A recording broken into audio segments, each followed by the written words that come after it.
প্রিয় বন্ধু, বেগুন চাষের হয়ে চলে এসেছি। চাষি বন্ধুরা অলরেডি রাসায়নিকের ব্যবহার করে, প্রোডাক্ট ব্যবহার করে, যেটা সব থেকে বড় সমস্যা আজকের ডেটে দেখতে পাওয়া যাচ্ছে, যে সকালে প্রতিদিন আমাদেরকে স্প্রে করতে হচ্ছে নাকি? হ্যাঁ, প্রতিদিন সূর্য অস্ত্র ওঠার আগে, প্রত্যেকদিন। তার মানে আপনারা বাড়িতে থাকছেন না জমিতেই থাকছেন? বাড়িতে থাকছি। 4টা বাজলো আমরা ঢোক নিলাম, সব মেশিন টেশিন ফেলা আছে। হ্যাঁ, আর এখন ওই ফ্যাঙ্গিসাইড গুলো মারতে শুরু করলাম। আচ্ছা, ইনোভা এখন আবার মারবো বা আর কিছু মিরাডোর বা আর কিছু ফ্যাঙ্গিসাইড গুলো, এখন ফ্যাঙ্গিসাইড গুলো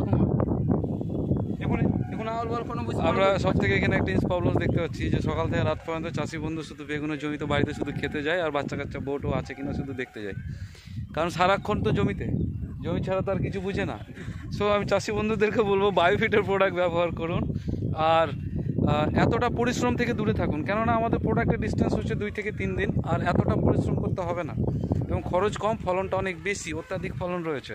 তো কি এত পাগলের মতন জমিতে পড়ে থেকে যদি আমার ফসল চাষ করতে হয়, তাহলে লাইফটা তো আর সব বেকার হয়ে গেলো, জমিতে চলে গেলো। কারণ বেগুন কেউ রান্না করে স্বাদ করে খাবে, মজা করে, আর আমি পড়ে থাকবো জমিতে এইভাবে, তাহলে তো হয় না। না, আপনি আরেকটা দেখেন আছে সিমোরিস্ট। হ্যাঁ, সিমোরিস্ট প্রথমে 15 দিন পরে করতে হয়, বুঝলেন? 15 দিন করার পরে বেগুন ভালো হয়, কিন্তু আমরা একদিন পরে একদিন করে চলে যাচ্ছি সিমোরিস্ট। এতে আপনাদের লাভ হচ্ছে না লস হচ্ছে? এখন পর্যন্ত লস। ভাবছি কি বিঘায় যদি 15 কুইন্টাল বেগুন হয়ে গেল, 10 কুইন্টাল বেগুন হয়ে গেল, তো 10 দিনে 30,000 টাকা হয়ে গেল।